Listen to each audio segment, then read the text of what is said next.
Olha, eu estou usando o Respiron. E o Respiron está sendo ótimo, mas eu não posso nem bater tanta perna, porque o povo ficou na paranoia, né? Você não pode mais tossir se você tossir. O povo até lhe mata. E espirrar no meio do povo, tem horas que você. Eu digo, minha gente. E o povo chega olha assim, espantado, né? Como se fosse uma coisa. O Geraldo veio programa. E é tão normal. Pois é, a gente não tem nem liberdade.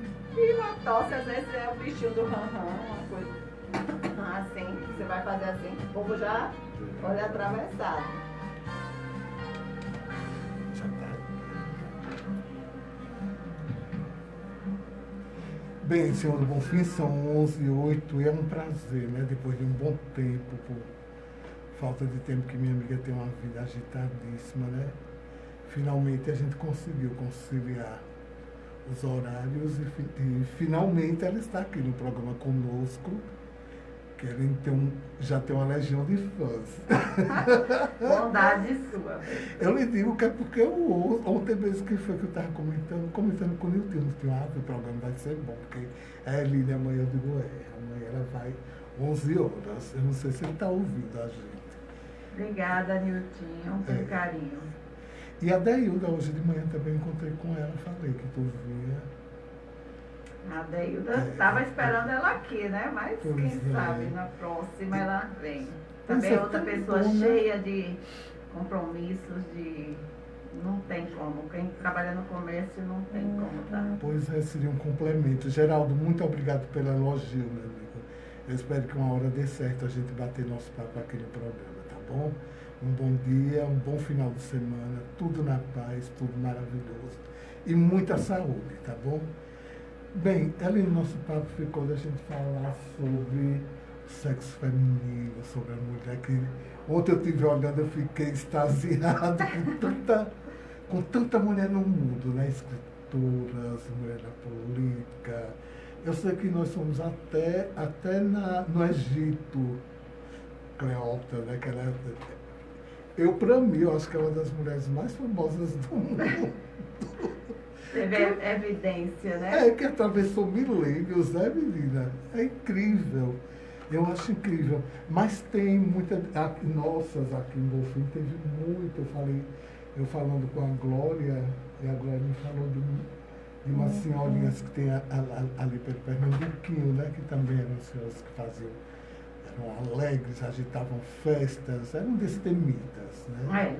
E isso é muito bom. E qual é o seu conceito sobre a mulher? Primeiramente, bom dia, Beto. Bom dia aos ouvintes. É um prazer estar aqui de novo. Um visual novo, né? O castigo. Estas máscaras. Isso é um castigo. Mas é um momento de repensar, reviver e reorganizar a vida interna e externa, né? Com certeza. A máscara ela veio para lhe ensinar muitas coisas, né? Assim como essa pandemia ela vem também para que você tire pontos positivos. Claro, os negativos estão muito evidentes, mas existem pontos positivos desse momento. É um momento de introspecção, de repensar alguns conceitos, de reviver algumas atitudes, de releitura familiar. Então é um momento também assim que a gente tem que ver os lados positivos e negativos. E a máscara Ontem é terrível. Ontem estavam me falando de uma senhora que desde quando começou disse que a senhora não sai de casa. Eu digo, pode ligar ela que saia, que vá viver, porque a vida é para viver, não é para ficar dentro de casa com medo. Que você trabalha com várias questões, né? A gente já mudou até de assunto. O medo não vai vencer, né, A gente já trabalha com várias questões. No início existia aquele terror, aquele medo absurdo, como qualquer outra situação. O desconhecido sempre assusta, né? É como um quarto escuro, você entrar num ambiente escuro, você se assusta, você não, tem medo de tudo. Aos poucos você vai entendendo os espaços, entendendo os locais e vai perdendo um pouco o medo e se aventurando mais. Eu acho que nessa pandemia é mais ou menos desse jeito. Né? A princípio as pessoas muito receosas, muito com medo, e agora estamos nos aventurando, saindo um pouco mais, abrindo mais algumas instituições já estão abrindo, as pessoas cuidadosamente, algumas, outras ainda não, descrentes, então a vida vai continuar. Mas o que nós temos que pensar é, o que é que eu tiro para a minha vida desse momento, desses longos meses que passamos. Né? Tem pessoas que estão depressivas, tem pessoas que estão alheias à situação, mas tem pessoas que estão refletindo e repensando e ressignificando a sua vida. Com certeza. Né? Aí voltando para a mulher, agora nosso tema, uma coisa que eu achei interessante é que as mulheres, nós mulheres, o fato no início de não fazer unha, de não fazer cabelo, isso foi terrível. Né? As mulheres vaidosas sabem que foi um sacrifício enorme. Né? E até agora mesmo, a desculpa nossa enquanto mulher é que a questão dos cabelos, nós estamos deixando eles voltarem a ser naturais, fazendo uma transição, ou seja, nós buscamos respostas para aquilo que nos machuca, nos interfere internamente. Então aí você vai buscando justificativas e desculpas. E a desculpa agora é você usar o cabelo natural, fazendo retornando, tirando essa química, tirando todo esse processo.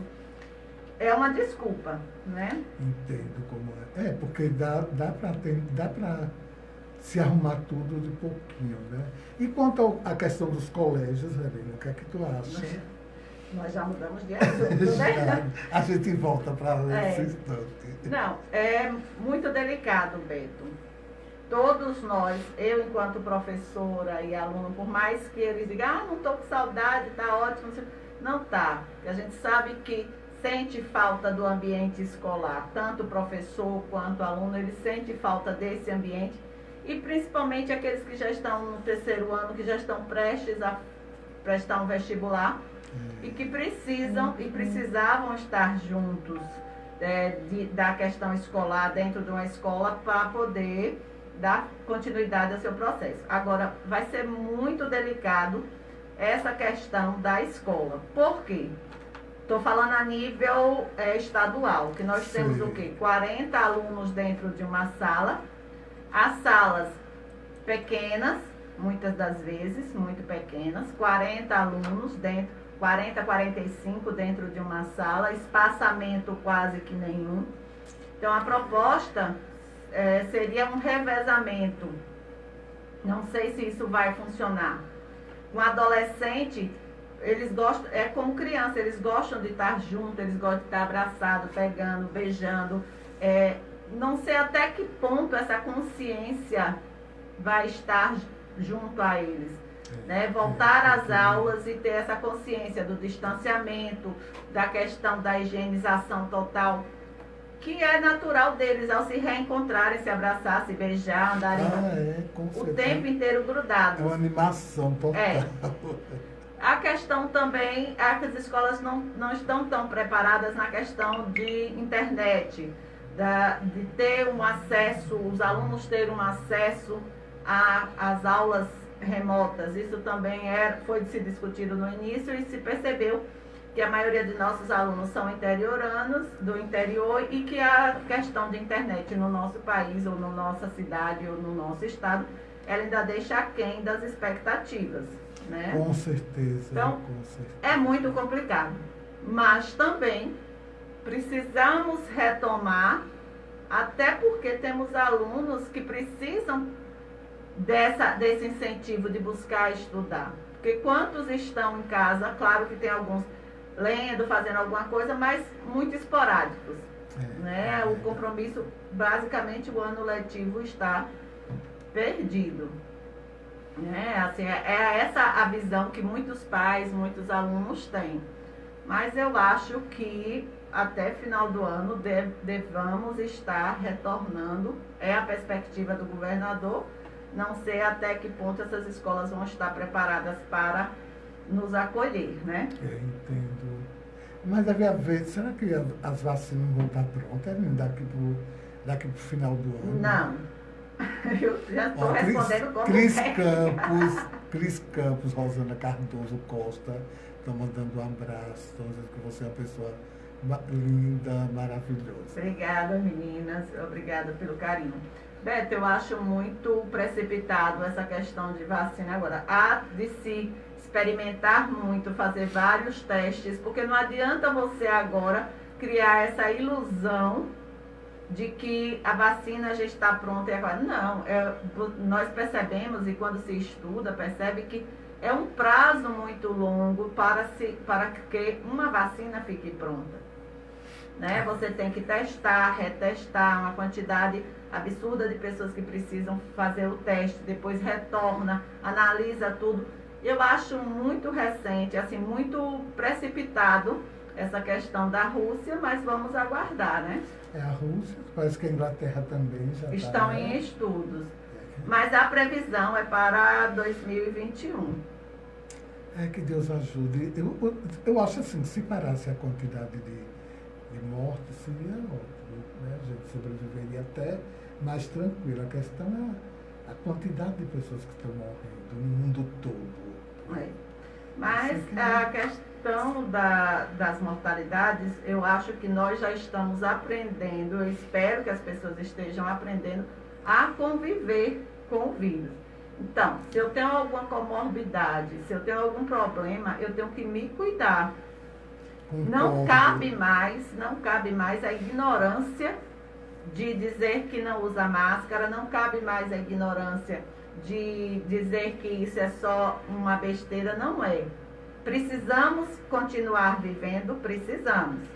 Precisamos continuar trabalhando, precisamos. Agora, como trabalhar e como viver, cabe a cada um, né? Eu acho que cabe a cada um. Não adianta os nossos governos estarem investindo tanto em hospitais, em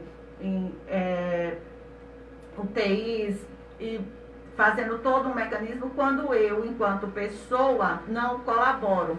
É o que eu acho. Saio para a rua e vou sem máscara, vou para a rua e me aglomero. Então não adianta colocar várias UTIs, vários hospitais de campanha, quando eu, enquanto pessoa, não me conscientizo que a doença ela vem a mim se eu abrir caminho para ela. Então eu tenho que me cuidar, me imunizar. Isso tudo faz a diferença. Se gostar, né? Porque eu acho que quando você se gosta, você se prepara para sair, se prepara para estar com o povo. Se exige, use máscara, higienize as mãos, outras coisinhas mais, faça. Mas, Beto, você tem que lembrar que nós estamos tratando com pessoas, e pessoas têm cabeças diferentes. Podem praticar a mesma religião, podem praticar as mesmas, mas a cabeça, o juízo de gente é diferente. É como o povo diz, né? Local que ninguém anda. Pois é, não tem como. Pois, minha amiga, vamos falar agora sobre a mulher. Né? Sobre a mulher, aquela questão. Eu vendo a questão de destaque, muita mulher lutou de várias formas nesse mundo para ela existir. Tu acha que esse preconceito da mulher, deles acharem que a mulher é fraca ou que a mulher é frágil, é uma coisa que já vem desde o comecinho, ou é uma coisa que a própria sociedade criou? Ou foi a própria mulher que se colocou nessa condição de fragilidade? Existem duas questões bem distintas na minha concepção. A questão do sexo frágil, ela existe numa conveniência, né, numa conveniência de momento. Porque se você pensar, nossas mulheres, vamos falar de Brasil, nossas mulheres indígenas, uma tribo indígena, se você pensar de quem vai para a labuta, de quem cuida da terra, de quem cuida de filho, quem faz alimento, é a mulher. Então, ela não é um sexo frágil. É verdade. Vamos para as nossas raízes. As nossas mulheres indígenas, os homens iam apenas para a caça. As mulheres eram que cuidavam de tudo. Isso é um ponto. Então, onde é que está o sexo frágil? Não estou localizando. Uma outra questão. Agora, com a modernidade, com a globalização, com a questão da tecnologia, nós estamos mais antenados, mais presentes aonde quisermos, né? Você tem notícia do mundo inteiro num piscar de olhos, dependendo das suas redes de interação tecnológica. Então, essa mulher que vem ao longo desses anos sendo colocada como sexo frágil, como pessoa não, como ser humano não tendo habilidades ou pertença a algum cargo político, isso foi conveniência. Por quê? É mais fácil você deixar aquele que você enxerga como comandante, como pessoa que incentiva, que organiza, que eram as mulheres, deixar elas de lado, porque se você der voz e vez a uma mulher, você sai de baixo, porque primeiro a gente conversa demais, segundo a gente convence qualquer um daquilo que a gente quer. Então essa sapiência feminina, ela é muito forte.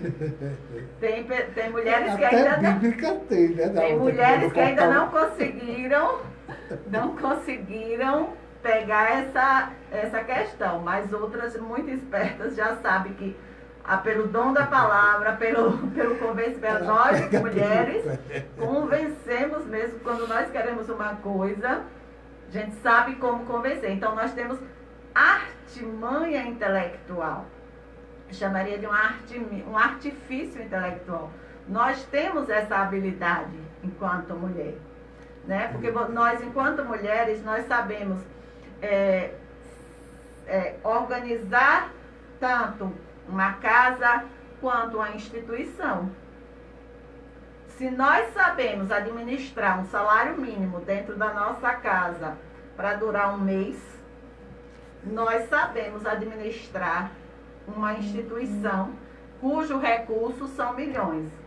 Então, é isso que assusta, muitas vezes, as próprias mulheres, da sua própria capacidade, e aos homens, porque nós fomos levadas há muitos e muitos anos a pensar que éramos apenas para cuidar dos filhos, da casa, da parte pesada. Pensar não era permitido. Pensar era proibido.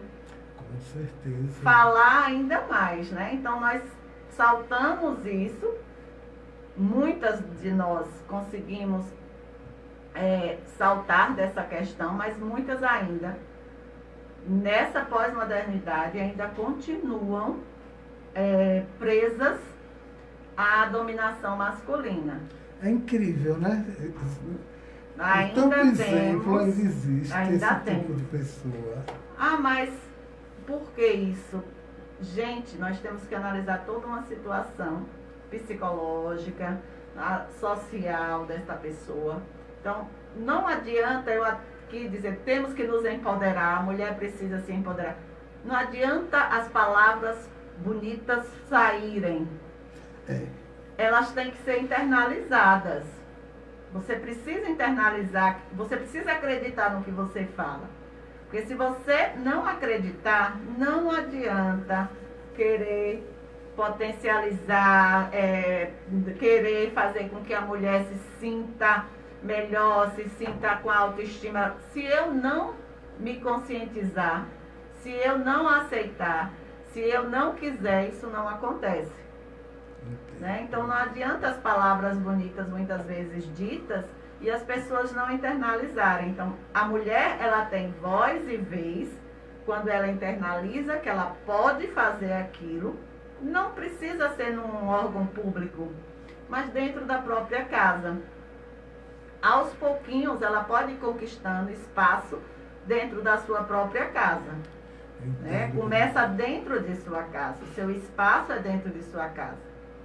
Né? Então, quando você tem uma relação com o seu marido, uma relação aberta de diálogo, essa mulher ela tem perspectivas de que ela tem voz e vez.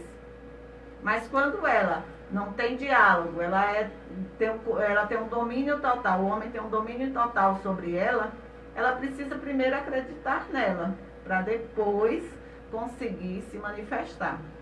Isso é financeiramente ou é uma questão até de pessoa para pessoa, no caso? Beto, eu acredito em várias leituras também. A questão financeira, ela interfere bastante. Claro que quando eu tenho um recurso financeiro, eu tenho minha independência, isso é supostamente. Certo. Mas nem sempre é assim. Você tem muitas vezes uma questão financeira boa, mas não consegue sair das amarras da dominação.